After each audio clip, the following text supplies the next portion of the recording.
"I'll pay you when I'm rich," the poor boy promised. 20 years later, he returned and kept his word.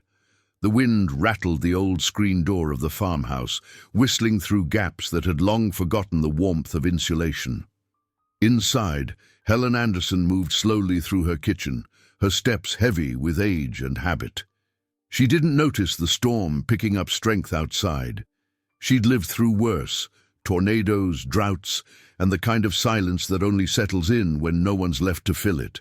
Her farm sat on the edge of a quiet stretch of Midwest countryside, miles from the nearest town. Most days, the only sounds were the creaking of the porch swing, the lowing of her cows, and the old radio she played out of stubbornness more than anything else. She poured herself a cup of tea and sat by the window, staring out at the endless rows of corn dancing in the wind. The rain had started light, but now it came in sheets, slapping the windows like impatient hands. Thunder cracked across the sky, shaking the dishes in the cabinet. Then came a knock, soft, barely audible, almost like the storm had imagined it. She turned toward the door, uncertain. No one came by without calling. No one had reason to. Another knock, louder this time, hesitant. She pulled her shawl tight around her shoulders and stepped to the front door. When she opened it, her breath caught. A boy, maybe 8 or 9, soaked to the bone, shivering, barefoot. His face was streaked with mud, and his eyes, dark, wide and wild, looked up at her, not with fear but desperation. He didn't speak. Neither did she. For a long moment, the rain filled the silence between them. Then he whispered, "Please, I'm so hungry." Helen's first instinct was caution. The world had changed. You couldn't just let strangers into your home, not anymore. But something in his eyes tugged at her in a way she couldn't explain. She stepped aside. "Come in before you drown." He hesitated only a second, then slipped inside. He said his name was Benjamin. Over soup and warm bread he spoke in short, broken phrases, as though the words were heavy to lift. His parents were gone, killed in a highway accident 2 months back. He'd been placed with an uncle, but the man drank, hit, and forgot to feed him. So Benjamin ran. He had nowhere else to go. Helen listened without speaking much, just nodded. She noticed the way he clutched the spoon like it might disappear, the way his shoulders twitched at every loud noise from the storm outside. This boy had known too much of the world already. "I don't steal," he said, unprompted. "I just needed somewhere." Helen said nothing. She stood, opened the linen closet, and handed him a folded blanket. "You'll sleep on the couch. The fire's warmest in here." He stared at her like she'd handed him gold. Days passed. Helen meant for him to stay only 1 night, maybe 2. But on the 3rd morning, she found him outside before sunrise, trying to fix a broken gate on the chicken coop. He wasn't strong enough for the job, but the determination on his face stopped her from telling him that. "You don't have to do that," she said. "I want to." The next day he mucked out the horse stalls without being asked. The day after, he helped gather eggs, then followed her into town without complaint when she went for supplies.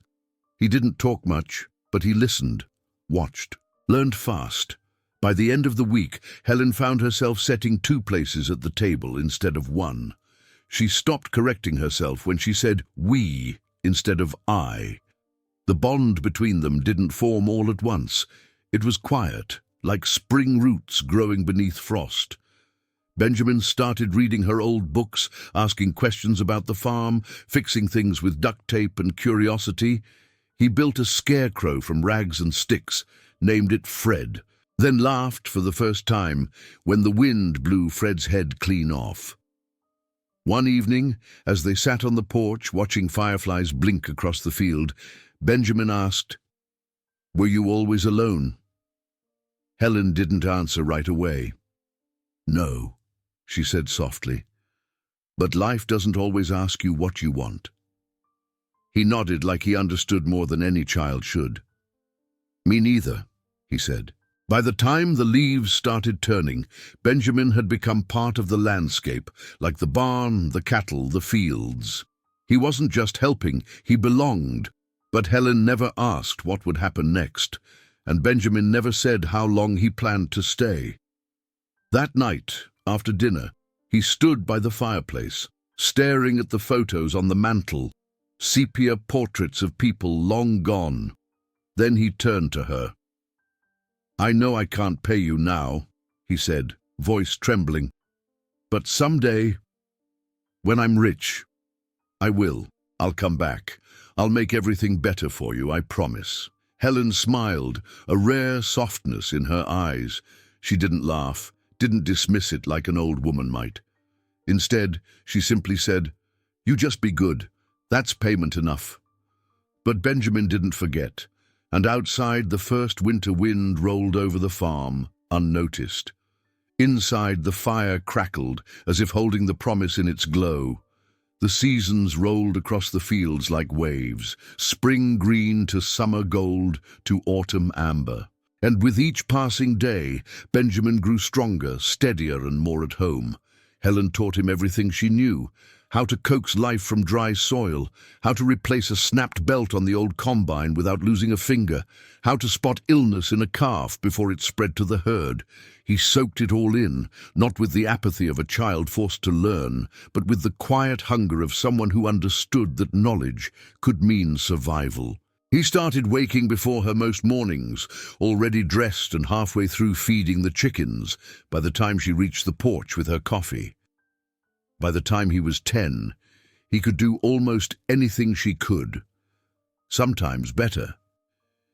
He asked questions, took notes in a dog-eared notebook he kept by the bed, built things, fixed things, improvised.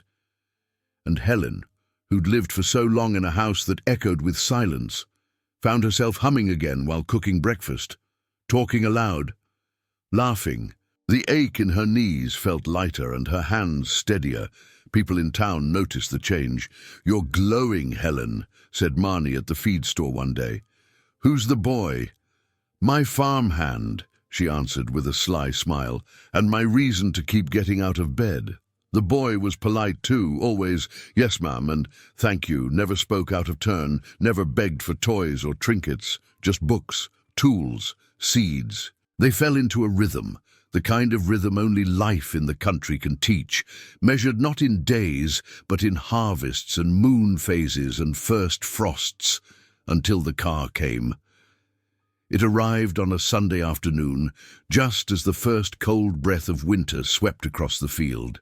Helen had just finished showing Benjamin how to prune the orchard when the sound of tires on gravel pulled their attention to the driveway. A dark sedan, shiny and out of place, slowed to a stop beside the fence. A man stepped out, tall, wiry, in a wrinkled suit and scuffed boots that didn't match. He carried a folder tucked under one arm and his face was pinched, like someone perpetually chewing something sour. He didn't bother with greetings. "You, Helen Anderson?" he asked. She wiped her hands on her apron and nodded cautiously. "I'm Roy Mercer. I'm Benjamin's uncle." Benjamin froze behind her. Roy glanced at the boy. "You didn't tell her, huh?" "Tell me what?" Helen asked. Roy opened the folder and held it out. "I got legal custody. Papers say he's coming with me." Benjamin stepped forward. "No, I don't want to go. I live here." "You're 10, Roy snapped. "You don't get to decide." Helen's heart pounded. "He ran from you. You weren't taking care of him. He told me." "I made mistakes," Roy said, not sounding sorry in the least. "But I got the papers now. That's all the state cares about." Helen flipped through the documents. Real signatures, court seals, a date stamped just 3 weeks prior. Everything was in order. Her voice came out like gravel. "You can't just take him." Roy shrugged. "I'm not just anything. I'm following the law, and if you keep him here, it'll be kidnapping. That clear enough for you, ma'am?" Benjamin's face had gone pale. "Please," he whispered. "Please don't let him." Helen looked between the boy and the man. Her body was rigid. Her jaw clenched. But in her chest, a familiar helplessness was blooming, the same one she'd known when the doctors had said there was nothing more they could do for her sister, when the bank nearly took the farm during the drought of '89, when the world kept spinning even as it left her behind. "I'm sorry, child," she whispered. "I can't stop him." Benjamin's lip quivered, his small fists clenched. But he didn't argue. He didn't scream or cry. Instead, he walked inside, came back with his battered backpack, and handed Helen the notebook he always carried. "You keep this," he said. "I don't want it to get lost." Then he reached up and took off his cap, the one Helen had sewn a patch onto when it ripped, and pressed it into her hands. "I'll come back," he said, voice breaking. "I swear. I'll find a way." Helen's throat tightened. She nodded, because speaking would have shattered her. He turned, climbed into the car, and shut the door. Roy didn't say goodbye. The engine growled, tires crushed gravel. The sedan rolled down the road and disappeared into the horizon. Helen stood on the porch, the sky behind her painted in the burnt orange of dusk. In her hands, the cap felt heavier than anything she'd ever lifted. The silence that returned was louder than any storm. The wind on the farm had changed. Where once it carried the scent of turned earth and morning hay, now it came heavy with dust and diesel, ghosts of industry creeping across the horizon. Helen Anderson was 83, though she moved like someone older. Her steps were slower. Her hands, once strong enough to fix a broken fence with nothing but wire and grit, trembled now when she held her tea. The barn leaned a little more with each season. The roof leaked. The fields grew thinner, as did the woman who still fought to keep them alive. But Helen had not left. The farm was all she had left of the Anderson name. She had buried family here, raised crops, survived droughts, floods, and the slow death of small-town farming. She'd lived through loss, the kind that hardens a person without turning them cruel. She still wore Benjamin's old cap when working outside. Faded, frayed. It reminded her of a time when the soil had felt warm and the silence less sharp. She'd never heard from him. Never got a letter. But she'd kept the notebook he gave her tucked in her drawer, its pages yellowed but safe. And then, one morning, the storm returned. It came in the form of a manila envelope, slipped through the rusting mail slot like a warning shot. Inside, a formal eviction notice. Heavy stamp, crisp signature. According to the document, Anderson Farm had defaulted on a loan from Agricor Holdings Inc., a sprawling conglomerate buying up land across the state. The letter claimed Helen had mortgaged her land in 2009, something she never did, and that the company had secured a lien when the loan went unpaid. She read it 3 times before her hands stopped shaking enough to dial the courthouse. Clerks bounced her around. County records were in transition. The loan documents were sealed. No one would give her a straight answer. A visit to town was worse. Her lawyer, if he could still be called that, avoided her eyes. The sheriff said the matter was out of his hands. Even Marnie at the feed store, once a friend, turned cold. "Don't fight them, Helen," she said, eyes darting nervously. "They've got money. Lawyers. Just be careful." Helen went home and pulled out her files. Tax records, land deeds, letters from the bank going back decades. Nothing, not a single scrap, suggested she'd ever taken a loan. But it didn't matter. She had 72 hours to leave. The next day she started packing. The house was too quiet. The pictures on the walls felt like ghosts watching her give up. She wrapped dishes in old newspapers and stacked boxes near the door. Every movement hurt, her joints protesting, her breath thin. She tried calling the state attorney's office, left messages. Nothing came back. The third day arrived with a grey sky and the low rumble of engines. A convoy rolled up her drive. 2 black trucks, 3 SUVs. Men in uniforms, private security, not law enforcement, stepped out. One carried a clipboard, Another had a body cam strapped to his vest. "Ma'am," said the man with the clipboard, not bothering with her name, "we're here to escort you off the premises." "I'm not leaving," Helen said, her voice low but steady. The man sighed. "I have authority under court order. You're trespassing on corporate-owned property. This land isn't for sale. It's already sold." She stood her ground, one hand gripping the porch rail. Behind her, the fields swayed in the wind, unaware they were being stolen. The man nodded to the others. Two security agents stepped forward, slowly. That's when the noise came. Not engines, not thunder. A distant roar overhead, growing louder. Everyone looked up. A helicopter appeared over the tree line, slicing the sky with its blades, sleek, black. It hovered for a moment, then descended into the clearing just behind the barn, kicking up dust and straw. The security guards reached for their radios. Helen didn't move. The chopper door swung open. A man stepped out, tall, broad-shouldered, dressed in a dark-tailored suit that looked out of place in the mud. His hair was peppered with grey. His face was older, leaner, harder, but the eyes hadn't changed. Benjamin. He moved like a storm-given form, calm on the outside, dangerous underneath. He walked toward the house without flinching, dust swirling around him like something biblical. The security guards didn't know what to do. The man with the clipboard stammered something about protocol. Benjamin didn't even glance at them. He walked up the steps, stopped just in front of Helen. "It's been a long time," he said, voice deep, steady. Helen stared at him, as if her mind couldn't catch up to her eyes. "I didn't forget," he added, "not one day." She opened her mouth, but no words came. Her throat was tight, her heart thudding against her ribs. "Go inside," he said gently. "Let me handle this."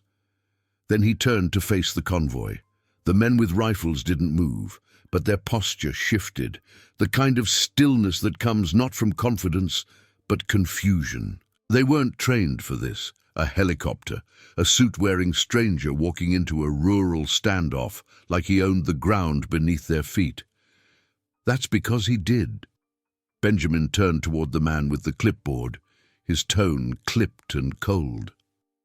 "Who signed off on this operation?" The man straightened. "We're executing a lawful eviction under Agricor Holdings per court order." "No," Benjamin cut in. "You're executing a fraud." Before anyone could respond, another SUV rolled up. This one unmarked. Two lawyers stepped out, followed by a woman in a dark skirt suit, carrying a thick leather case. Benjamin gestured toward them. "That's my legal team, and they've brought a federal injunction." The clipboard man looked stunned. "And you are?" "I'm Benjamin Grant." He pulled out a business card and handed it to him. "Founder and CEO of Eden West. I own a controlling stake in Agricor Holdings as of last Thursday. This eviction is not only illegal, it's nullified under corporate reversal authority." He turned to the nearest security guard. "Stand down. You're trespassing on private property." The guard hesitated, then lowered his radio. Benjamin didn't stop moving. He opened the leather case the woman brought and produced copies of documents, the original deed to the Anderson farm, tax records and proof of forgery tied to a shell company that had faked the loan years ago. "Here's your missing loan," Benjamin said, slapping the fraudulent paperwork on the hood of the truck.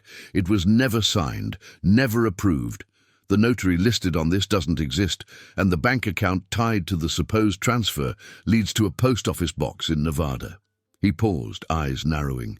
"I've already filed criminal charges against everyone involved, including the Agricor executive who pushed this through." Inside the farmhouse, Helen stood at the window, her hand clutching the curtain edge, watching a boy she once saved now turn into a man who could stop the world from taking what mattered most. She had always believed he would keep his promise. She just never imagined how. By the time the convoy cleared out, the sun had dipped low again, 20 years after the last time it had set on this porch, with her standing there, empty-handed. Now Benjamin sat beside her, two steaming mugs of tea between them. He'd changed. The boy was gone, replaced by something quieter, more composed, but not colder. His eyes still carried the same spark, the same weight of someone who knew how fragile good things were. "They tried to buy the farm twice," he said. "Then they tried to take it, so I bought the company that was trying." Helen sipped her tea. "That sounds expensive." "It was," he said, smiling. "But I made a promise." She looked out over the fields. "You've done well." Benjamin leaned back in the chair, stretching his legs. "Took me a long time to find the right path. Foster homes weren't great. I got lucky with one family. Good people. Helped me get a scholarship." He glanced at the barn. "Studied agriculture, biotech, business. Started Eden West with 2 friends and a borrowed tractor. Now we run vertical farms and design irrigation systems for drought zones." Helen looked over at him, amused. "You trying to save the world? I'm trying to save the pieces of it that matter."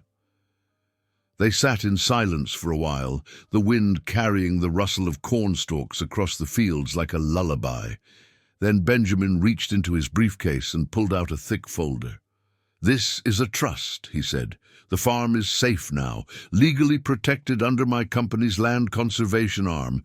But this is for you, for your care, maintenance, upkeep. You'll never have to worry again." Helen didn't respond right away. She just blinked slowly, staring out toward the horizon. "I don't need much," she said quietly. "I know," he replied, "but you gave me everything when I had nothing. Let me do the same." Over the next few weeks, the farm began to hum again, not just with machines, but with life. Benjamin stayed, not forever, but longer than Helen expected.